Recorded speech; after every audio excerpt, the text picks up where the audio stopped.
Hoidge, and welcome to Conversations with Khmani. I'm Khmani White. We're here at the Jordan Boys and Girls Club, and I'm here with water safety advocate Miss Hoidge. Happy to have you on my podcast. Happy to be here. So my first question for you is, was there a specific moment or a close call that you realized water safety was your calling, or did you just grow up as a total water baby? Yeah, actually, when I was younger, probably about like 5 years old, in our backyard at our pool, I had basically an accident at the pool and almost drowned. And my brother, thank goodness he was there to hop in the pool and save me. But I was fearful of the water for like about a week after that.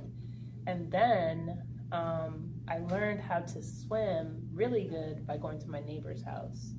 And so I had a scary incident, which led to me wanting to actually learn how to swim and then becoming actually a really strong swimmer. So that's my experience at a young age with water. That's really great. Yeah. What is the one thing people do at the beach or at the pool that makes you want to scream, "That's not how it works"? So what's one thing that I want to do at the pool or the beach?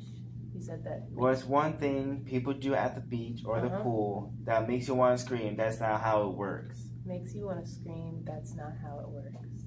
Meaning like while they're swimming, like make me want to say, "Hey, that's not how it works with swimming." Yes, ma'am. I would say, well, first of all, I wouldn't scream at anybody who's, swimming at the pool or beach. I would, if I see somebody doing something that maybe like their strokes, they could do like better strokes while they're swimming, or I can give them a pointer or a tip, I absolutely would. Like if I see someone who's trying to float and they can't float, maybe I would like show them how they could float in the water. Or if I've had people be like, "Hey, I don't know how to tread water," then I could, show them how to do that. So I wouldn't really scream at them, but I would more so like pull them to the side and see how I could help them. Yeah. If you could have one water-themed superpower, like breathing underwater or controlling tides to help you save more people, which would you pick? I would definitely pick holding breath underwater. That would be an experience. And I think it's cool because when you watch like shows, Little Mermaid or SpongeBob or, any creatures living under the sea, it's always cool to see how they could stay under there for so long and have this whole life down there. And it's funny because like the ocean is so big, and it really does make me curious as to like how, all these animals and creatures are just, living down there. So I would say, yeah, being able to breathe underwater. And what is your favorite water-themed show or movie? Ooh, Black Panther was pretty good. They had a lot of swimming scenes in the last Black Panther. Was at Wakanda Forever. They had a lot of like really great scenes there. So for now, I would say that's my top. Black Panther, Wakanda Forever. On a scale of 1 to 10, how hard is it for you to actually relax at a pool party without scanning the water for active drowners? Great question. So at a pool party, if you're lifeguarding and you're scanning, for active drowners, it's really a type of thing where you have to not just be looking directly. Your head should be moving like from left to right. Your eyes should be moving on each person. You should really be paying attention. And that's the good thing about when you're lifeguarding and you're having breaks in between and you're rotating out with other lifeguards, because your eyes can get pretty tired. And so, yeah, just making sure that you're scanning every single person and you're actually looking at each person as you go left to right is really important. I know sometimes when you're lifeguarding too, like it's good for you to wear shades because, to protect your eyes from the sun actually helps you too as well. So, yeah, I hope that answered your question. Yes, ma'am.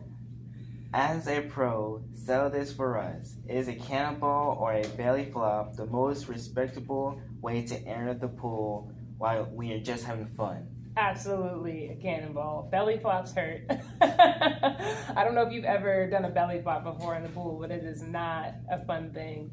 And so I definitely root for the cannonball. And then, you can splash other people too when you do a cannonball. More water comes out, with the weight and the way you're like tucking your body in. So I'd go for cannonball all day. And my last question, anything you want to say to the Conversation with Khmani audience? Oh, yeah, I would love to say that. Well, by the way, I'm going to ask you a quick question. Do you know how to swim? Yes, ma'am. You do? Yes, ma'am. When did you learn? I'm sorry, I'm turning the tables, but when did you learn how to swim? It was a few years ago. Recently? Yes, ma'am. Okay, yeah. Well, I mean, what I would say to your listeners is if you have never taken swim lessons before or you've considered ever doing it, you should definitely sign up. And if it's pretty pricey for you, there are a lot of organizations out there similar to mine, the Alma Swim Foundation, that can actually help you pay for your lessons.